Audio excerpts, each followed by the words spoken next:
Sempre que embarcamos em um avião, depositamos nossa confiança nas mãos dos pilotos. E sempre que os pilotos entram na cabine, eles depositam sua confiança nos computadores. Trata-se de uma relação complexa entre homem e máquina. E quando ela não funciona perfeitamente, um desastre pode ocorrer a qualquer momento. Cuidado, vamos virar! Não sabíamos se íamos viver ou morrer. Piloto automático! Decisões de vida e morte precisam ser tomadas em segundos. A desorientação pode matar passageiros e tripulação. Voar, nos dias de hoje, é uma tarefa bastante complexa. O piloto é sempre a última linha de defesa. Quando o pior acontece, a pergunta é: quem está no comando?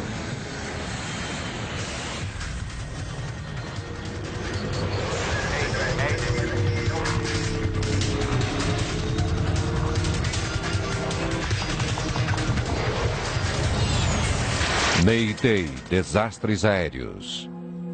Essa é uma história real, baseada em gravações de dados da cabine, depoimentos de pessoas envolvidas e relatórios oficiais. Piloto automático. É pouco mais de 8h30 da manhã em Sanford, Flórida.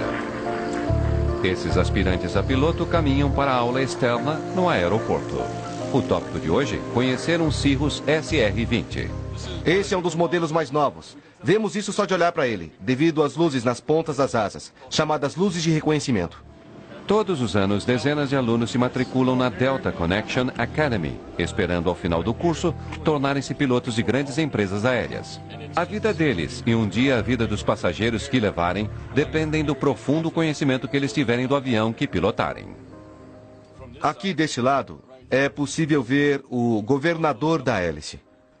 A maior parte de nossos alunos chega sem nunca ter pilotado ou com poucas horas de voo. Queremos que o aluno passe por todo o nosso programa e possa depois conseguir um emprego em uma companhia regional de transporte aéreo. Essas extremidades das asas têm uma geometria para reduzir o arrasto induzido. Esses aspirantes a piloto estão começando com aeronaves menores. Nos anos seguintes, eles passarão a conhecer grandes jatos comerciais com tecnologia de ponta. Ao pensarmos dos irmãos Wright, vemos que eles não contavam com nenhuma automação e tudo era feito utilizando força muscular, além de um pequeno motor interno a combustão. Tudo o que eles faziam, mover as asas e os profundores e lemes, era feito manualmente. Mas nos últimos 100 anos, a tecnologia revolucionou a aviação. Os pilotos partilham a cabine com sistemas automáticos de computador, que controlam praticamente cada aspecto do voo. Hoje ele é capaz de fazer tudo, até e inclusive aterrissar o avião. Tudo é definido para que os pilotos automáticos e os sistemas de automação sejam ferramentas que o piloto use, mas não o substituem. Essa é uma lição crucial para os aspirantes a pilotos. Um voo seguro é um equilíbrio entre automação e treinamento. Se um piloto cometer um erro ou se um instrumento não funcionar como deve, esses computadores de voo podem transformar-se em máquinas letais fora de controle. Lima, Peru, 2 de outubro de 1996. O voo 603 da Aeroperu se prepara para decolar para Santiago, Chile. O avião é um Boeing 757 de 4 anos, um jato altamente sofisticado, famoso por sua confiabilidade e segurança. O 757 será pilotado por 2 dos melhores pilotos da empresa aérea. O capitão Eric Shriver e o copiloto David Fernandes. A bordo, há 61 passageiros e 9 membros da tripulação. O jato faz parte de uma nova geração de aeronaves controladas por computador, nas quais os pilotos são treinados para confiar em um sistema central de dados projetado para reduzir erros, tanto mecânicos quanto humanos. Subir trem de pouso. Mas essa noite, minutos após a decolagem, o voo começa a enfrentar sérios problemas. Os altímetros estão travados. O altímetro indica a altura em que a aeronave está voando. Ele está indicando 0, mas o avião está claramente em pleno ar. Isso é realmente novo. Mantenha V2 mais 10. O 757 está equipado com 3 altímetros. Um para o piloto, um para o copiloto e um para emergência. Nenhum dos 3 parece estar funcionando. Enquanto os 2 homens tentam solucionar o primeiro problema, eles perdem outro instrumento crucial, o indicador de velocidade. A velocidade. O quê? A velocidade. O que está vendo? Não estamos subindo. Estou subindo, mas a velocidade... Mantenha a velocidade. Desnorteado pelos inúmeros alarmes confusos, o comandante Shriver resolve aterrissar.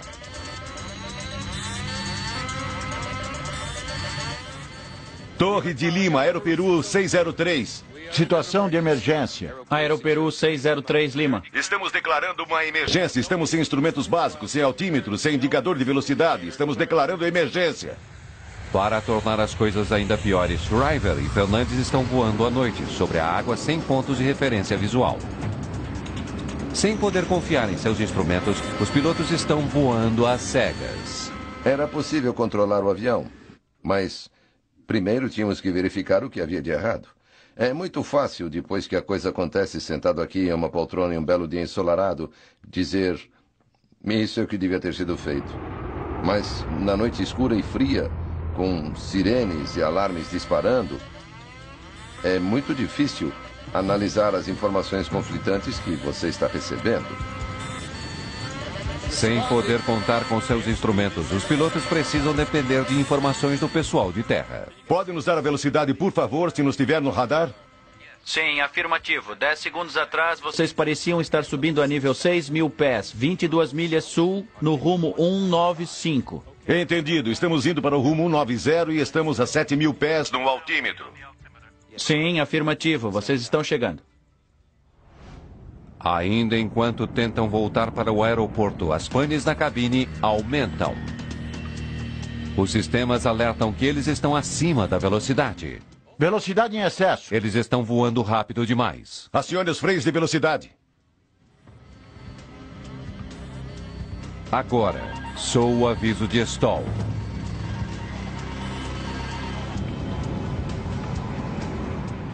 E então... Muito próximo do solo. O que está havendo? Muito próximo do solo. Temos o alarme de proximidade do solo. Proximidade do solo. O alarme de proximidade de solo os avisa que eles estão voando perigosamente baixo. Nível de voo de 2.000 sobre o mar. Nível de voo sobre o mar. Não, aí tem algum no checklist para o caso de você ter esses 7 ou 8 alarmes disparando e eles não conseguiam desligá-los. Altitude de 9.700. 9.700? Sim, afirmativo. Vocês têm alguma referência visual? 9.700? Mas temos indicação de muito próximo do solo. Tem certeza de que você nos tem em seu radar a 50 milhas? A tripulação é bombardeada com avisos conflitantes. Não sabem qual deles acreditar. De repente, os pilotos percebem a terrível verdade. Vamos atingir a água! Para cima! Eles estão voando a poucos metros da água. Cuidado, nós vamos virar! Aeroperu 603 Lima. Aéreos, no Nat Geo.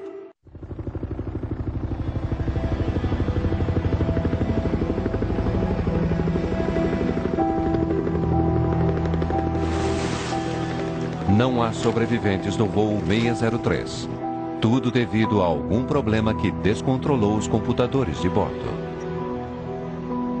Nas buscas feitas no Oceano Pacífico, os investigadores conseguem encontrar os gravadores de dados. Para nós estava claro que eles estavam realmente enfrentando um problema com a velocidade e a altitude. No 757, dispositivos chamados tubos de Pitot medem a velocidade do vento e a altitude. Eles são pequenos sensores externos que captam as informações de pressão aerodinâmica e as transmitem para os sistemas computadorizados do avião. No fundo do oceano, descobre-se fita adesiva cobrindo os sensores do avião. Para saber como a fita chegou ali, os investigadores se voltam para a equipe de manutenção no aeroporto de Lima. Pouco antes do Aeroperu 603 levantar voo em Lima, funcionários da manutenção haviam limpado o avião. Um funcionário havia coberto as tomadas de pressão estática com fita adesiva para protegê-las. Trata-se de um procedimento padrão, mas quando a limpeza foi concluída, o funcionário se esqueceu de retirar a fita. Um pequeno descuido que levou a trágicas consequências. Correto, vocês estão chegando agora a 7.000. Os tubos bloqueados também explicam a razão dos controladores de voo terem dito à tripulação que estavam voando a 7.000 pés. A informação sobre a altura do avião não é calculada por radar em terra, mas pelos sistemas de bordo do avião. De 7.000 pés, o avião começou a descer lentamente, embora os sistemas de bordo não conseguissem detectar isso. E o controlador de voo não tinha como saber que a altitude indicada em seu sistema estava errada. Surpreendida pelas leituras confusas de seus instrumentos, a tripulação estava completamente perdida. Eles não tinham ideia de onde estavam, a que altura estavam voando ou a que velocidade. Vamos atingir a água! Para cima! Suba, Aeroperu 603, se necessário.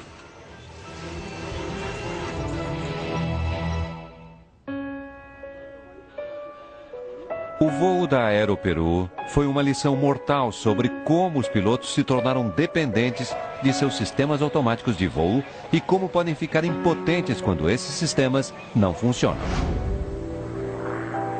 Aspirantes a piloto precisam compreender a complexa tecnologia no cerne de seus aviões. Quando alguma coisa dá errado, eles precisam saber quem está no controle, pois mesmo um piloto experiente pode depender demais de seus sistemas. E ao fazer isso, um desastre pode ocorrer a qualquer momento.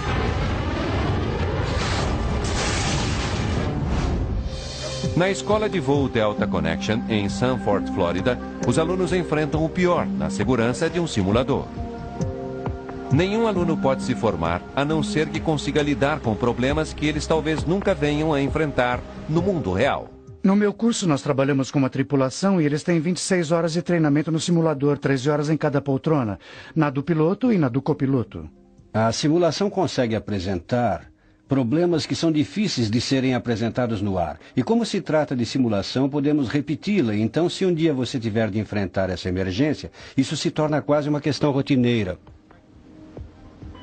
Logo depois da decolagem, os alunos enfrentam uma emergência. Pressão de óleo no motor esquerdo. Ao receberem um desses alertas, não apenas acusem seu recebimento, mas o confirmem, pois assim ambos os pilotos ficarão a par. Pressão de óleo no motor esquerdo. Vou verificar os controles de voo e rádios. Você verifica a referência. Eles repassam os procedimentos repetidas vezes, pois a sobrevivência no ar depende de se conseguir agir corretamente no simulador. Em uma cabine de verdade, até mesmo uma pequena dificuldade pode se agravar, transformando-se em uma luta desesperada para salvar o avião. 19 de fevereiro de 1985. O voo 006 da China Airlines está caindo sem controle. Nenhuma resposta, comandante! Velocidade do ar 8 nós e caindo! Um dos motores parou. Nenhuma resposta. Os instrumentos parecem não fazer sentido algum. As pessoas eram jogadas para cima como pipoca, chocando-se contra a cabine e não sabíamos se íamos viver ou morrer. O 747 cai mais de 10 quilômetros em 2 minutos. Os pilotos mal conseguem manter o avião no ar. O avião está totalmente fora de controle. Ele vai bater. O jato mergulha de nariz em direção ao Oceano Pacífico. E então, apenas momentos antes do impacto, a tripulação recobra o controle do avião. Controle de Auckland, Dynasty 006. Estamos declarando emergência. Dynasty 006, controle de Auckland. Pista liberada, pode descer quando o piloto assim decidir. Depois de sobreviver a uma tremenda queda, o comandante Min Yuan-Hu faz uma aterrissagem tranquila e dentro dos padrões.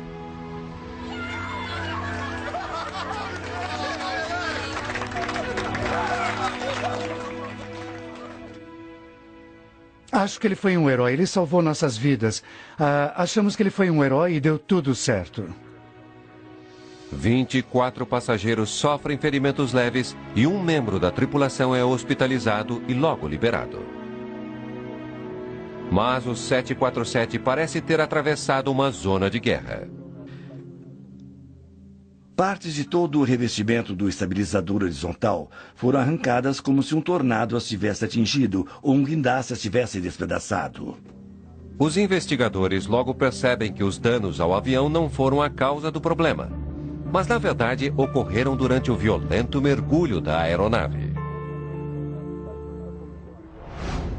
Eles investigam os registros de manutenção e os registros de voo, tentando determinar a causa do incidente quase fatal. Dentro do avião, os investigadores encontram uma válvula gasta. Isso induzia diretamente a falha do quarto motor do avião, mas não deveria ter levado o avião a despencar dos céus. Motor 4 parado. A perda de empuxo em um avião com 4 motores é um incidente de menor gravidade. Trata-se de um incidente com o qual é preciso lidar, mas o avião voará com 3 motores sem problemas. Não acredito que eu tenha sido... O comandante diz aos investigadores que, enquanto a tripulação estava lidando com o motor que apresentava problema, ele deixou o piloto automático assumir o controle do avião. Mas nesse 747, o piloto automático não controla o leme. O piloto automático é acionado para estabilizar o avião. Se alguma coisa dá errado, o sistema tenta responder. Com mais potência na asa esquerda, o jato da China Airlines começou a virar para a direita. O piloto automático respondeu usando os ailerons do avião, tentando manter o 747 em linha reta. Mas os ailerons não conseguiram resolver o problema. O avião continuava virando. Para evitar que ele virasse para a direita, deveria ter acionado o leme. É possível que tenha esquecido que o piloto automático não usa o leme. Pode ter suposto também que o piloto automático estivesse apenas pilotando o avião como um ser humano, o que não era verdade. Concentrado no mau funcionamento de seu motor, o comandante Ho deixou o piloto automático no controle. Mas sem a ajuda do leme, os ailerons não estavam conseguindo manter o avião nivelado. A virada suave tornou-se mais acentuada. O avião começou a perder velocidade e, no final, foi aquele pequeno erro de pilotagem. Foi o fato de o piloto não ter acionado o pedal do leme esquerdo que levou a tudo aquilo. Virando para a direita. Velocidade indicada 230. Enfrentando problemas cada vez maiores, o comandante finalmente assume o controle do avião. Estávamos virando para a direita. Estou desligando o piloto automático.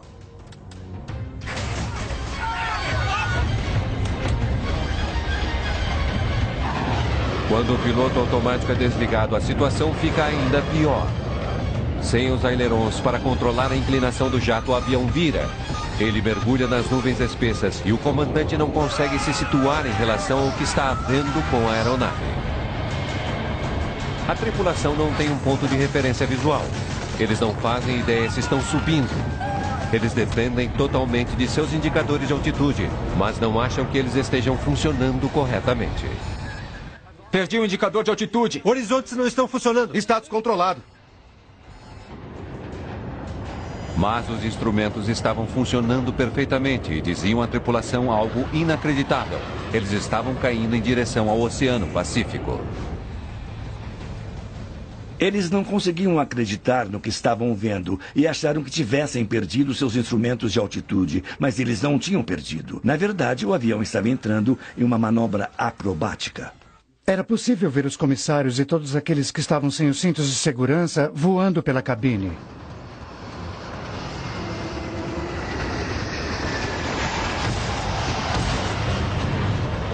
Somente quando o avião sai das nuvens é que o comandante Ho consegue reaver o controle de sua aeronave. Consigo ver o horizonte. Pois agora ele tem uma referência visual. Quando o comandante Ho conseguiu assumir o controle total do avião, era quase tarde demais. Um mergulho quase fatal enfatiza a necessidade dos pilotos evitarem confiar demais em seus computadores.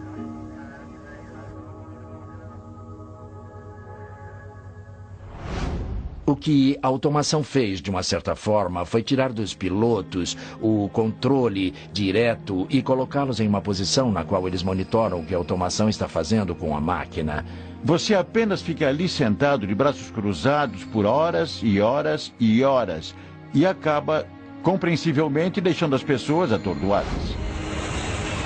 Mas quaisquer que tenham sido os erros cometidos pela tripulação, ela foi bem sucedida em sua principal e maior tarefa. O grande feito deles foi salvar o avião.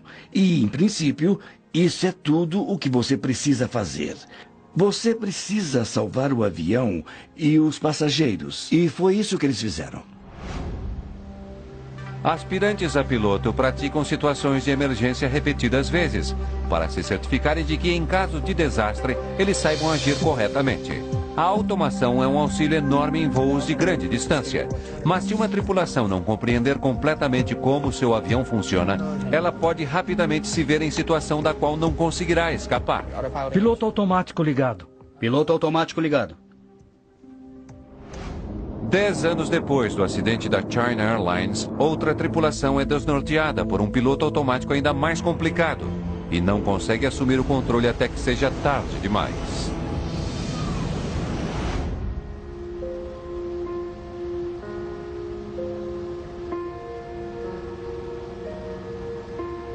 Março de 1994, Sibéria.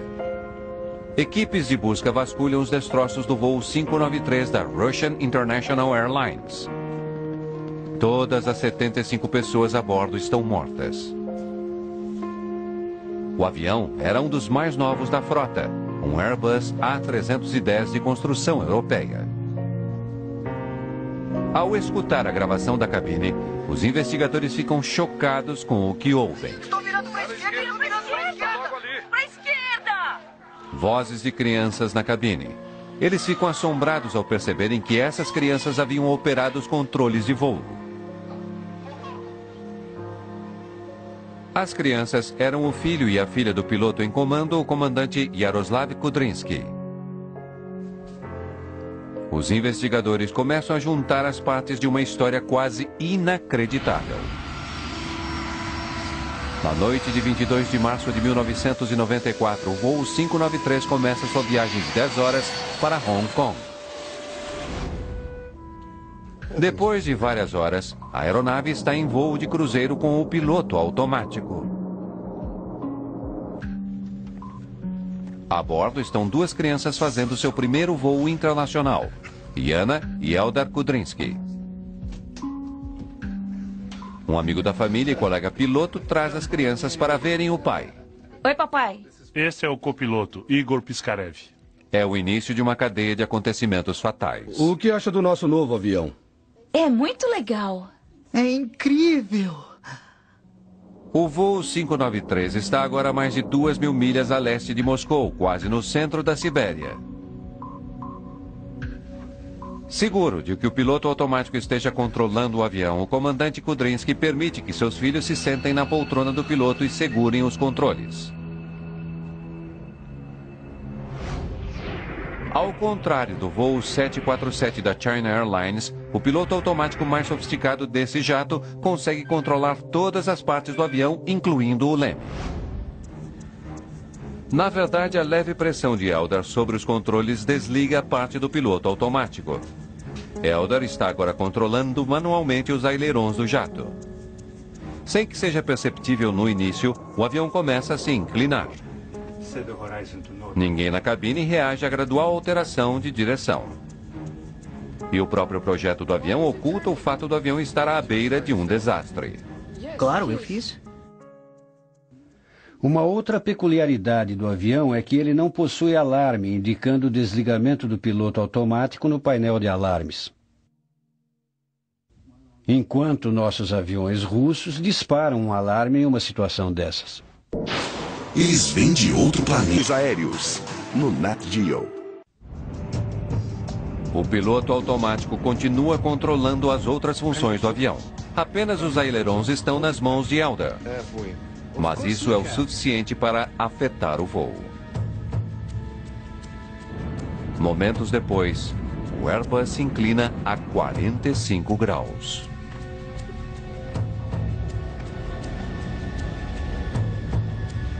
A força da virada faz com que todos fiquem presos às suas poltronas. Rapazes!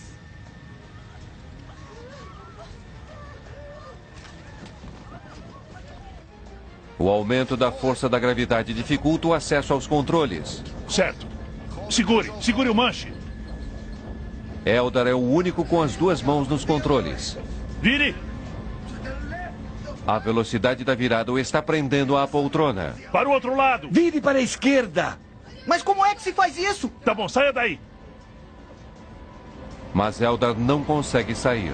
Seu corpo parece ter o dobro do peso normal.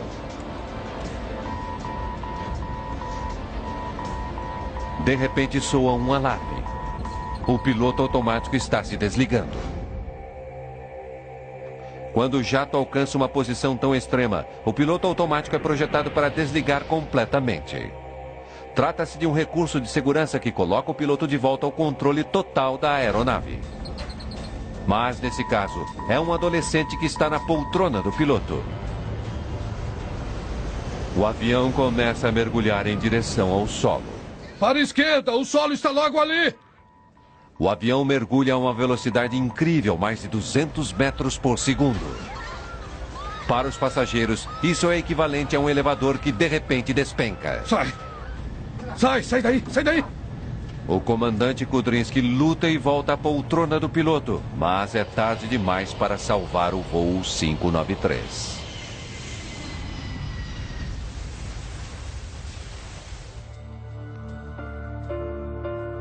Assim como com o acidente da China Airlines, quase 10 anos antes, a tripulação russa foi confundida pelas indicações de seu equipamento.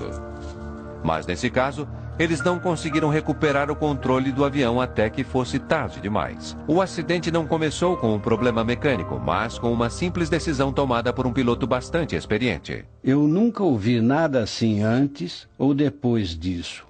Não foi nada profissional da parte do comandante. O copiloto também é, em parte, responsável por não levantar maiores objeções imediatamente. Permitir que alguém não qualificado se sente na poltrona de comando de um avião de passageiros comercial é impensável. O erro da tripulação agregou-se ao fato de que eles não conheciam totalmente seus sistemas computadorizados. Esses sistemas estão malucos. 10 anos depois, um outro piloto experiente é confundido por seus instrumentos. E dessa vez a situação é complicada por uma sensação comum, que os pilotos são treinados para ignorar. 3 de janeiro de 2004. Um voo fretado da Flash Airlines está se preparando para decolar do popular resort turístico Sharm el-Sheikh, no Egito. 148 pessoas estão a bordo. Bom dia, senhoras e senhores. Em nome do comandante Keder e sua tripulação, damos as boas-vindas a bordo do Boeing 737-300 da Flash Airlines. O comandante é Keider Abdullah, de 53 anos, ex-oficial da Força Aérea Egípcia com mais de 7.000 horas de voo. Na escuridão, antes do amanhecer, o comandante Keider e sua equipe fazem uma decolagem tranquila. Voando manualmente, eles ainda não ligaram o piloto automático do avião. Mas enquanto ainda estão subindo, o plano de voo já começa a dar errado. Virando para a direita, senhor. O quê? O avião está virando para a direita. Para a direita? Como virando para a direita?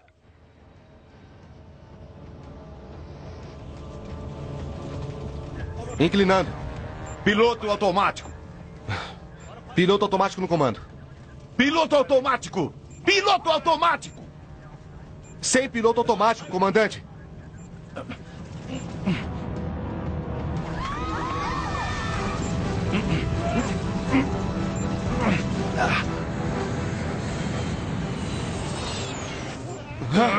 Não! Meu Deus! Meu Deus!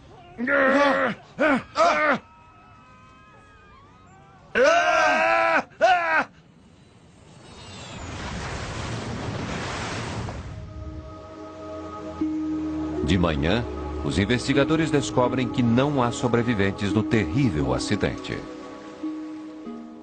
O avião tinha acabado de decolar e parecia muito estranho que o acidente tivesse ocorrido tão rapidamente logo após a decolagem. Investigadores franceses e americanos juntam-se às autoridades egípcias nas buscas. Eles levam 2 semanas apenas para encontrar e recuperar da cabine os gravadores de voz e de dados do voo. Os investigadores exploram dezenas de possibilidades, incluindo a ideia de que o acidente teria sido causado por desorientação espacial. Desorientação espacial é um problema fisiológico com origem na orelha interna. Sobre um oceano escuro, sem um horizonte visual definido e nenhuma luz em terra, o piloto pode não ser capaz de perceber visualmente se está voando para cima, para baixo, para a esquerda ou direita. E se o fluido em sua orelha interna estiver se movimentando, ou se ele inclinar a cabeça, poderá induzir a uma sensação fisiológica, que pode levar o piloto a acreditar que o avião está voando reto e nivelado, quando na verdade está virando. Entendido. Quando pronto, Inshallah, virá da esquerda para estabilizar no rumo 306, Charme VR. Enquanto o avião virava sobre o Mar Vermelho, ele começou lentamente a sair de curso.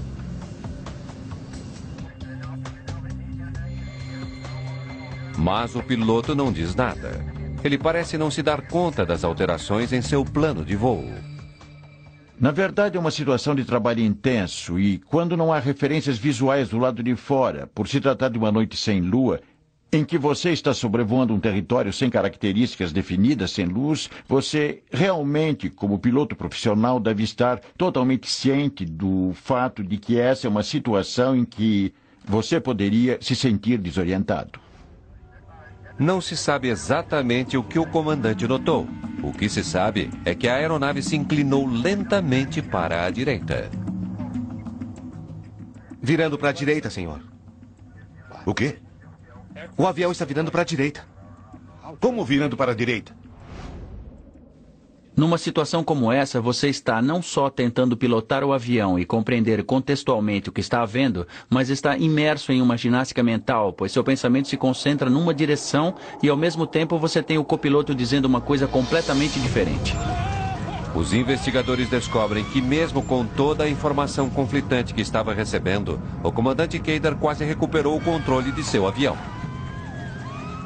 É interessante que a recuperação começa quando o avião vira para o litoral. As luzes na costa teriam dado ao piloto uma visão clara e inconfundível da altitude da aeronave. Este é o momento em que a desorientação desaparece e este é o momento em que tem início a recuperação. Infelizmente, não há tempo suficiente para salvar o avião. O trágico é saber que o comandante Kader tinha diante dele todas as informações de que precisava para salvar o avião. O importante, quando a pessoa está com desorientação espacial, é confiar totalmente nos seus instrumentos. Eles estão lhe dizendo a verdade. E seja qual for a sua sensação, trata-se de uma limitação dos seres humanos. Confie nos instrumentos. Esta é uma lição trabalhada com afinco todos os dias na Academia Delta Connection. Brian Patrician é um dentre as dezenas de alunos aqui que querem pilotar jatos comerciais de passageiros. Um objetivo que ainda está a anos de distância. Devo ficar entre 5 e 6 anos numa empresa regional, antes de ir para as empresas grandes. É um percurso característico. Membros veteranos da tripulação de empresas que fazem voos internacionais têm, em geral, milhares de horas de voo, mas cada um deles começou do zero. Há um ditado bastante antigo que diz o seguinte: quando sentir que não está aprendendo mais nada na aviação, dê o fora, pois você vai se machucar.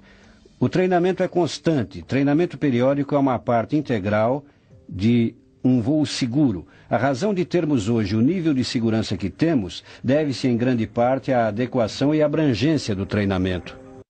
Confiar em seus instrumentos, em sua automação, é uma das lições mais fundamentais do treinamento de voo. Viu como que é? Coloque a chave e dê partida no motor.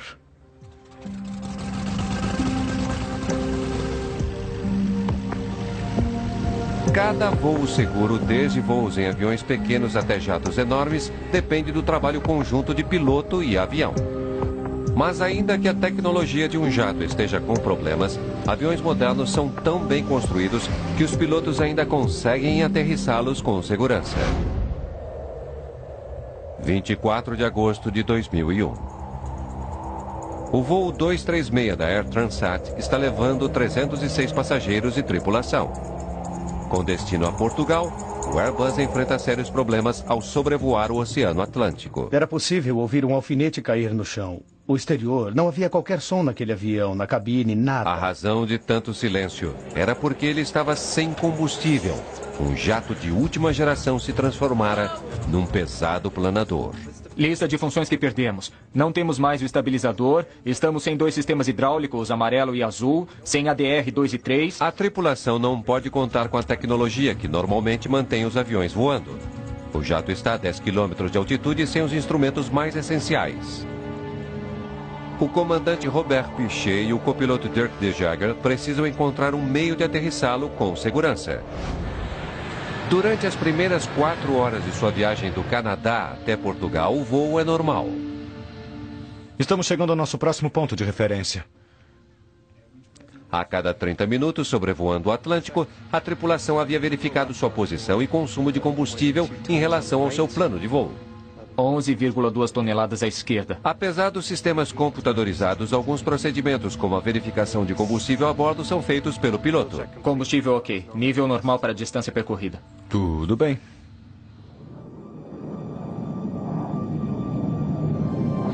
Mas então, um pequeno alarme quebra o clima de rotina na cabine. Olha só. Um sinal de alerta. Temperatura do óleo baixa, pressão do óleo alta no motor número 2.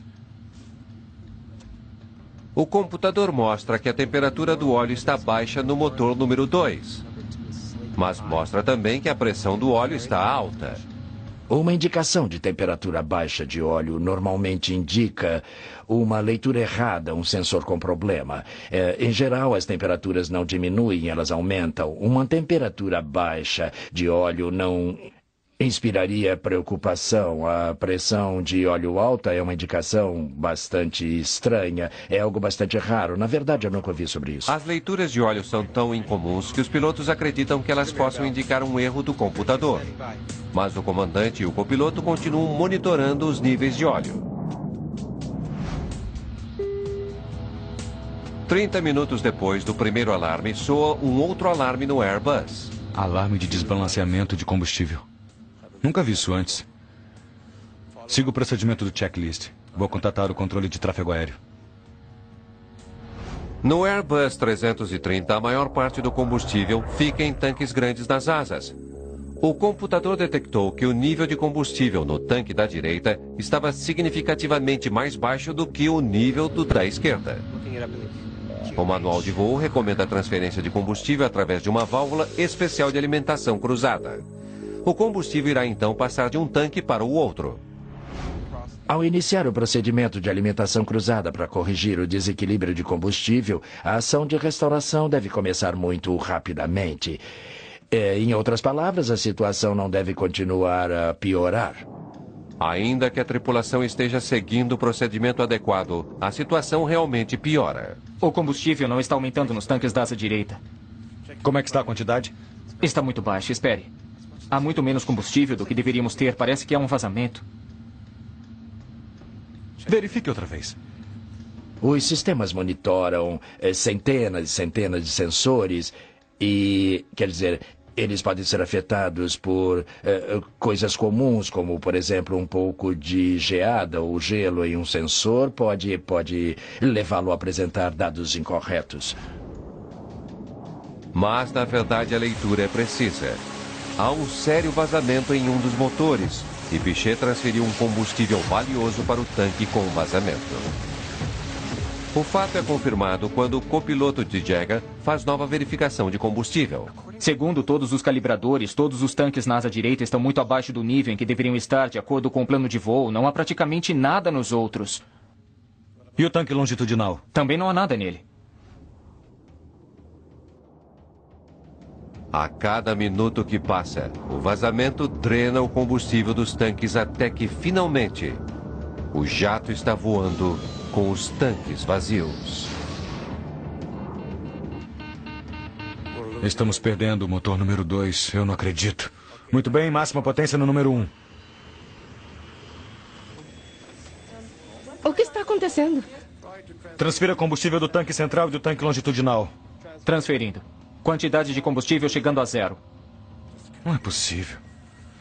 Nós não vamos ficar completamente sem combustível nesse avião. Mas, na verdade, o Air Transat ficou sem combustível a cerca de 12 mil metros acima do Oceano Atlântico.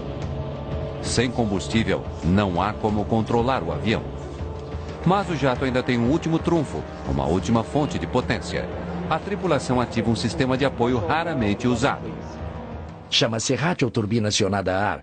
Ela será usada abaixo da fuselagem, próximo da raiz da asa. Trata-se de uma pequena hélice sob a fuselagem que é acionada pelo vento. Essa pequena hélice irá fornecer energia limitada para que alguns sistemas elétricos e hidráulicos da aeronave funcionem. Em outras palavras, embora seja um planador, pelo menos é um planador controlável. Ao decolar, esse jato da Air Transat era uma maravilha de primeira linha. Agora está despencando dos céus. E a tripulação precisa esperar que esse último recurso tecnológico os ajude a aterrissar em segurança. Aéreos, no Nat Geo. Um avião de passageiros ficou sem combustível. O jato da Air Transat é agora um enorme planador com mais de 300 pessoas a bordo. A tripulação desviou o avião de sua rota original a Portugal. Ele agora segue em direção a uma base aérea militar na minúscula ilha de Terceira, nos Açores. Vi os comissários de bordo com coletes salva-vidas nas mãos, correndo pelos corredores. Sem dúvida, aquilo infundia medo. O que estava acontecendo foi a primeira coisa que me passou pela cabeça. Se o comandante Robert Piché não conseguir chegar até o aeroporto, sua única opção é o oceano. Mas Piché não quer arriscar. Aviões não foram projetados para sobreviver à aterrissagem nas águas. Em 1996, um Boeing 767 ficou sem combustível ao largo da costa leste da África. Seus últimos momentos foram captados por um vídeo amador.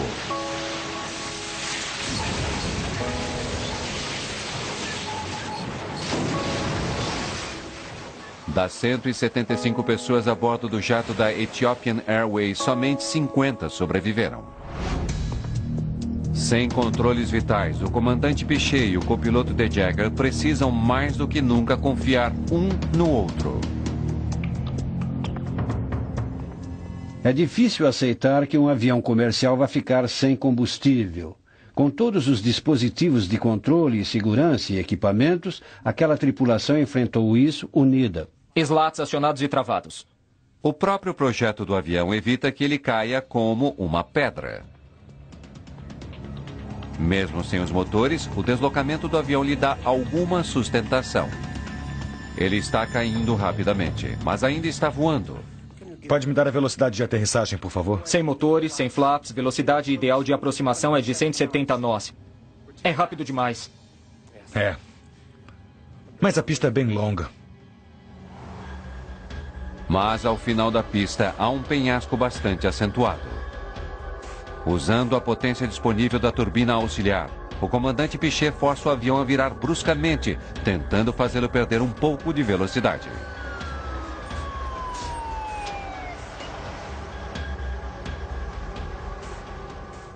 O avião estava em um ângulo de quase 45 graus. Eu pensei que ele fosse virar completamente e mergulhar de bico. Pessoal, todos inclinados, segurem firme! Aguente!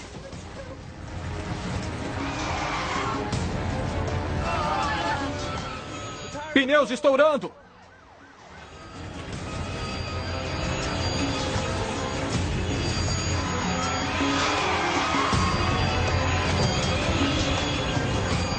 Meu Deus!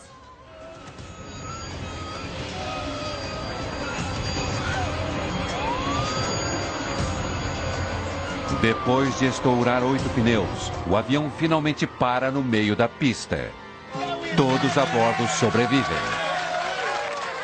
Ele aterrissou aquele avião com segurança. e estourou apenas 8 dos 12 pneus. Ele salvou pessoas. Salvou a vida de 300 pessoas. Piché e De Jager pilotaram seu Airbus sem potência por mais tempo do que qualquer jato de passageiros na história. Notícias sobre o feito memorável se espalham no mundo todo. Na verdade, você não tem tempo de mais nada, além de pensar na segurança dos seus passageiros. Esse é o seu principal objetivo, e como não tínhamos motor, o outro principal objetivo era aterrissar com segurança. Naquele momento, eu acho que contou a experiência.